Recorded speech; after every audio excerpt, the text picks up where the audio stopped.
guys, kembali lagi di Jendela Kampung Surabaya chapter 6 bersama aku Eta dan temanku Wulan dan kameramen kita yaitu Mira. Nah, jadi kita dari Universitas Ciputra dari jurusan Hotel and Tourism Business akan mengunjungi berbagai macam kampung yang ada di Surabaya. Salah satunya yaitu Kampung Pecinan. Nah, untuk tahu lebih jelasnya ikutin kita terus. Kampung Pecinan merupakan kampung yang memiliki bangunan-bangunan bersejarah beresensi suku Tionghoa.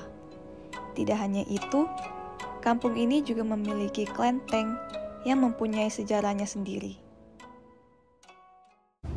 Saya Sudoni Jung.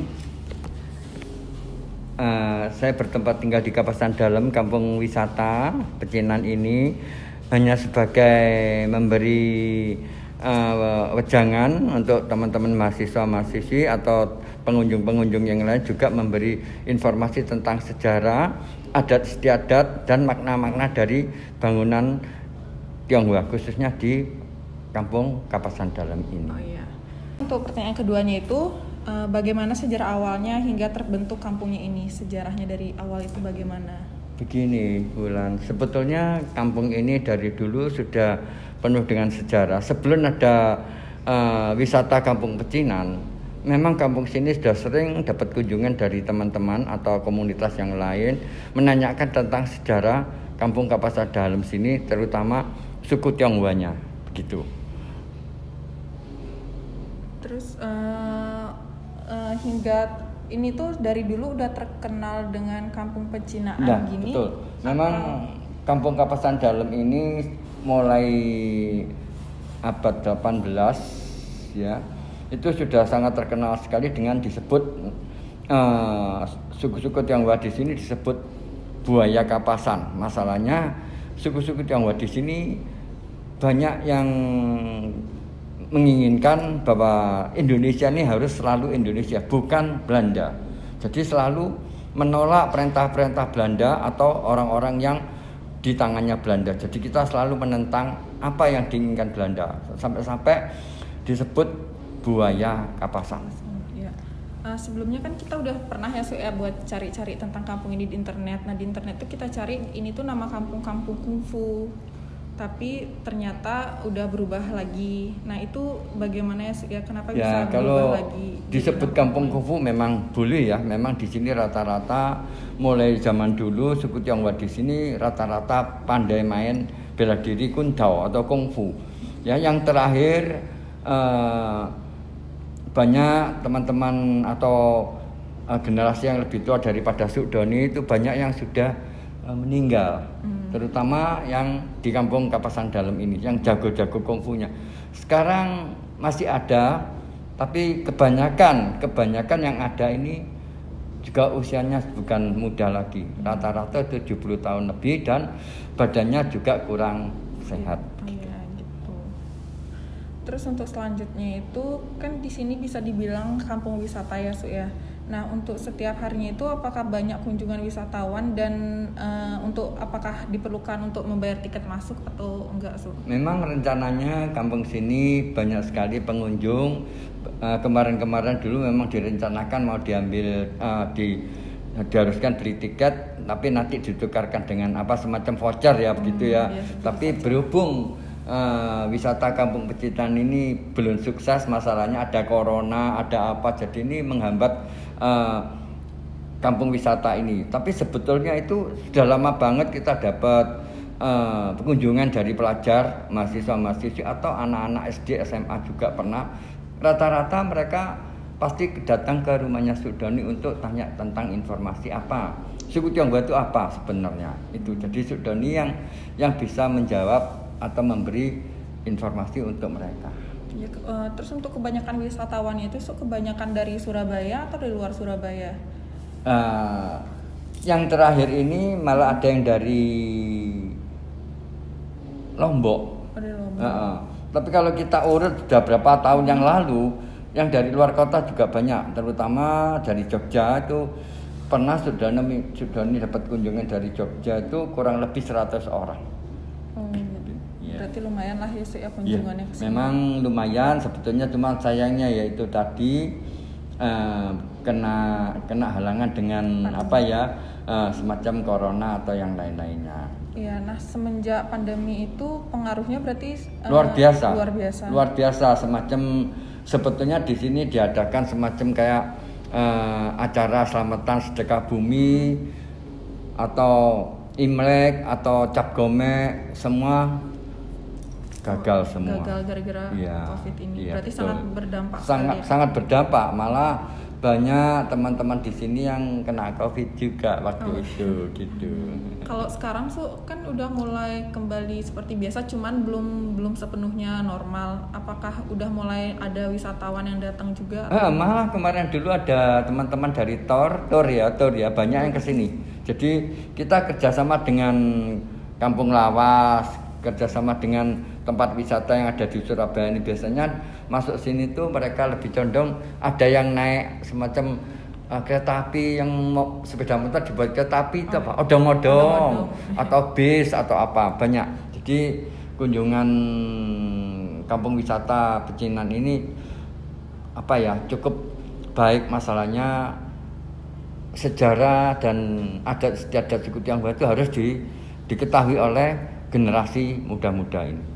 Berarti untuk potensi wisata di kampung ini tuh lebih kebanyakan tentang sejarahnya dan adat istiadatnya. Betul sekali. Sejarah apa aja sih sama adat istiadat apa yang ya, bisa dilakukan semacam di kampung gini, ini? Kalau sejarahnya ya itu tadi sudah cerita tentang suku Tionghoa di sini paling sedikit ikut membantu memperjuangkan tanah Indonesia, khususnya kota Surabaya atau sekitar kawasan sini. Satu, selalu menolak ajakan Belanda, selalu itu. Jadi sampai disebut buaya Kapasan yang selalu tidak mau diperintah sama Belanda. Itu. Dan di sini banyak sekali suku-suku Tionghoa yang mau membaur, terutama suku Tionghoa yang disebut Jiaoshan dan Cino Baba. Terus untuk selanjutnya ini pengembangan apa yang kira-kira bakal dilakuin sama kampung ini, untuk pengembangan ke depannya? Sementara ini mungkin sementara ini Sukdoni kurang tahu ya. Kalau perkembangannya harus tanya dengan Pak Mekel atau Pak Chandra. Kalau Sukdoni sendiri lebih mengetahui tentang sejarahnya atau adat istiadat suku Tionghoanya. Oh gitu. Iya. Iya. Nanti Pak Mekel saya ajak ke sini aja sebentar. Enggak apa-apa, enggak usah daripada ngerepotin, enggak apa-apa. Sama Susu aja deh. Terus dari Susu sendiri nih sebagai yang udah lama, bisa dibilang cukup lama tinggal di sini ya, Su ya. Iya. Harapan Su untuk kedepannya tentang kampung ini apa, Su? Sukdoni mengharapkan ada generasi yang muda-muda ini bisa menggantikan Sukdoni yang sudah usianya sudah cukup tua. Sekarang sudah 70 tahun. Ya, mungkin teman-teman Kapasan Dalam ini yang muda-muda bisa memberi memberi informasi untuk generasi muda yang lain supaya lebih mengetahui apa aja suku Tionghoa itu bagaimana. Jadi bangsa ini, NKRI ini bisa lebih hebat, Indonesia lebih hebat lagi dan lebih cepat maju. Soalnya apa? Sejarah harus kita tahu. Bangsa baru bisa maju dan damai. Itu Sukdoni. Jadi Sukdoni ingin sekali generasi yang muda-muda ini bisa mengetahui apa itu suku Tionghoa, apa itu Kapasan Dalam, dan apa itu Kelenteng Bunbyo. Jadi mereka bisa menghargai, saling menghormati satu sama yang lain supaya Indonesia lebih kuat dan selalu damai. Nah, itu dia teman-teman hasil interview bersama Sukdoni mengenai Kampung Pecinan. Eits, tapi tidak sampai situ aja. Selanjutnya kita juga akan mengelilingi Kampung Pecinan bersama dengan narasumber kita yang tidak lain tidak bukan adalah Sukdoni. Yuk saksikan. Ini kedai kungfu. Yang ini. Ini kedai kungfu ya. Kalau kalian mau mati di sini enggak apa-apa. Tapi terus di atas ini kunci. Cuma belum dibuka.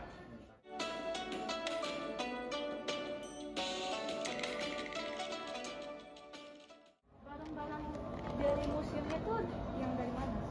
Kebanyakan kan gini, mural di sini atau pecinan di sini kan sebelumnya kan dilukis toh muralnya.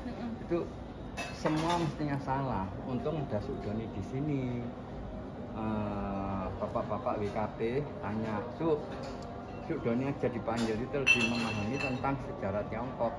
Saya dipanggil sama Pak Chandra, enaknya digambar apa? Soalnya suku Tionghoa di sini ini ada sejarahnya sekitar abad 16 sampai 17 18. Saya bilang kalau untuk kawasan dalam lebih baik digambar dengan mural dinasti Qing. Tahu ya dinasti Qing ya? Qingzhou Manjing Setai atau Qingzhou Setai itu ada hubungannya dengan suku Tionghoa di sini gitu loh. Makanya di sini digambar kebanyakan rata-rata Manjing Setai, botak muka, rambutnya belakang pakai loncret. Itu Qingzhou gitu. Ayo kita jalan. Nah, buat teman-teman yang ingin mengunjungi Kampung Pecinan, Dragon Gate ini merupakan penanda bagi teman-teman semua yang ingin mengunjungi Kampung Pecinan bahwa kalian ini sudah berada di Kampung Pecinan.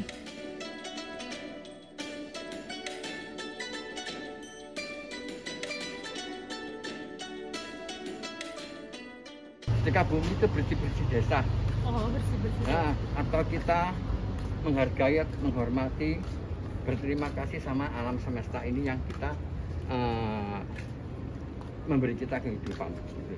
Jadi di sini tiap tahun masih diadakan acara sedekah bumi. Sayangnya kemarin-kemarin dulu ada COVID ya, tidak diadakan, cuma selamatan kecil.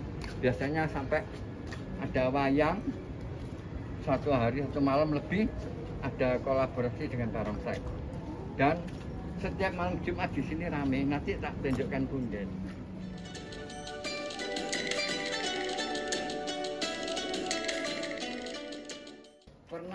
Selain kita juga dijelaskan mengenai sejarah Kampung Pecinan, kita juga diberitahu sedikit edukasi dan juga insight mengenai suku-suku Tionghoa. Yuk kita dengarkan bersama-sama.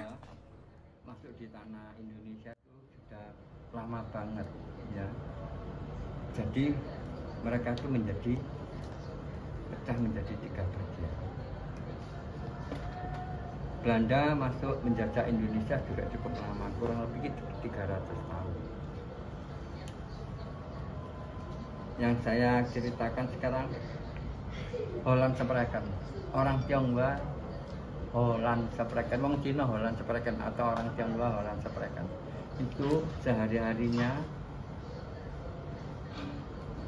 cara kehidupannya itu seperti orang Belanda.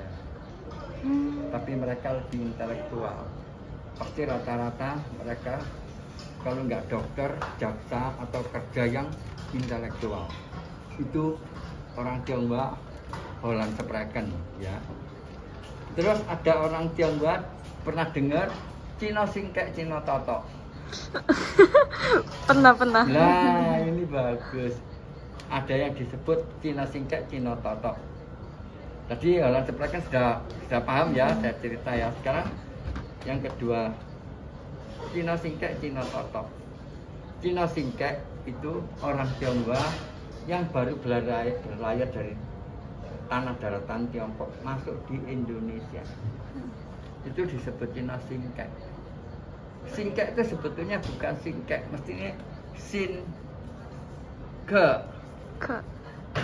Sinke, tamu yang baru datang. Seperti kalian tadi ini sinke. Iya. Ya toh.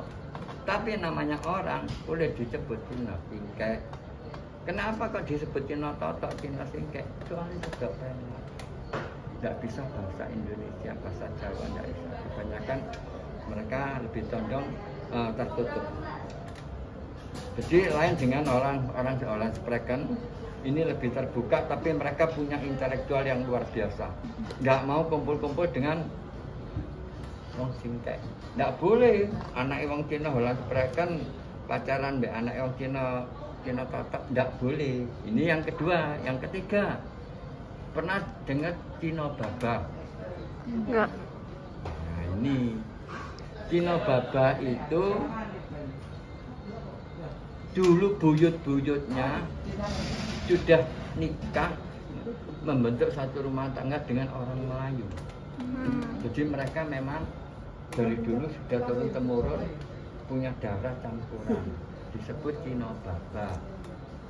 Jadi lebih condong Cina Baba ini lebih terbuka. Biasanya mereka lebih condong jadi sopir, jadi apa ya, pokoknya nggak seperti yang Holland Spreken ini intelektual. Jadi ini dulu ada kastanya.